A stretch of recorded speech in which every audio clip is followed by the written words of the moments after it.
చేసుకున్నాము. అలాగే రానున్న వారాలు కూడా ఆరుమూరులోని అన్ని హిందూ దేవాలయాలు కూడా ఈ హిందూ వైన్ స్వచ్ఛ భారత్ ఆధ్వర్యంలో విజయవంతంగా ముందుకెళ్తున్నాం. అలాగే ఏదైతే ఇన్ని రోజులుగా ఇన్ని వారాలుగా ఆరుమూరులో అన్ని హిందూ దేవాలయ కమిటీలు కానీ హిందూ దేవాలయ మెంబర్స్ కానీ అందరూ మాకు చాలా ప్రోత్సహించారు. అదే ప్రోత్సాహంతో ముందుకెళ్ళి ఏదైతే మన దేశ ప్రధాని నరేంద్ర మోడీ పిలుపు మేరకై మహాత్మా గాంధీ జయంతి రోజు పురస్కరించుకొని స్వచ్ఛ భారత్ మొదలుపెట్టాము. మన స్వచ్ఛ భారత్ మన ఆరుమూర నినాదంతో ముందుకెళ్తున్నాము. రానున్న వారాల్లో కూడా అన్ని హిందూ దేవాలయ కమిటీలు కూడా వెళ్ళేసి ఈ ఆరుమూరు కాకుండా వేరే విలేజ్లో కూడా చేస్తామని చెప్పి ధీమా వ్యక్తం చేస్తున్నాం. అలాగే హిందూ బంధువులు ఎవరైనా కానీ హిందూ స్వచ్ఛ భారత్ దానికి రాగలదని చెప్తున్నాం. జై హిందూ వాహిని. అశోక్ మాట్లాడు. ప్రత్యేకత మాట్లాడు.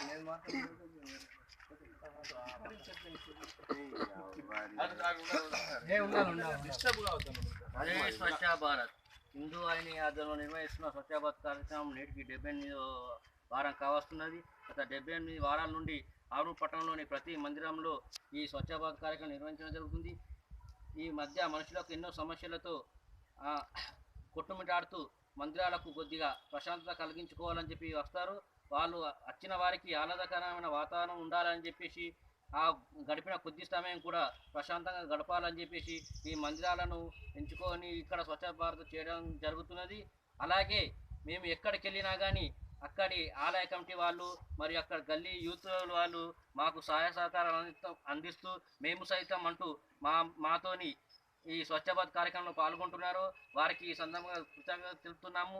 అలాగే ఎక్కడైనా కానీ గల్లీలలో వారు ఒక కమిటీని ఏర్పరచుకొని వాళ్ళ గల్లీలో ఉన్న ఖాళీ స్థలాలలో కానీ మందిరాలను కానీ వాళ్ళు స్వచ్ఛ భారత్ కార్యక్రమం నిర్వహించుకుంటే ఈ దోమల బెడద కానీ పందుల బెడద కానీ ఉండక వారి ఆరోగ్యాలతో పాటు వారి కుటుంబ ఆరోగ్యాలతో పాటు ఆ కాలనీ వాసుల ఆరోగ్యాలు కూడా కాపాడే వారు అవుతారు. కనుక ఎప్పుడు వారంకు ఒక రోజన్నా ఒక 1 అవర్ టైం కేటాయించి ఈ స్వచ్ఛ భారత్ కార్యక్రమం నిర్వహించాలని ఈ సందర్భంగా తెలియజేస్తున్నాం. జై స్వచ్ఛ భారత్.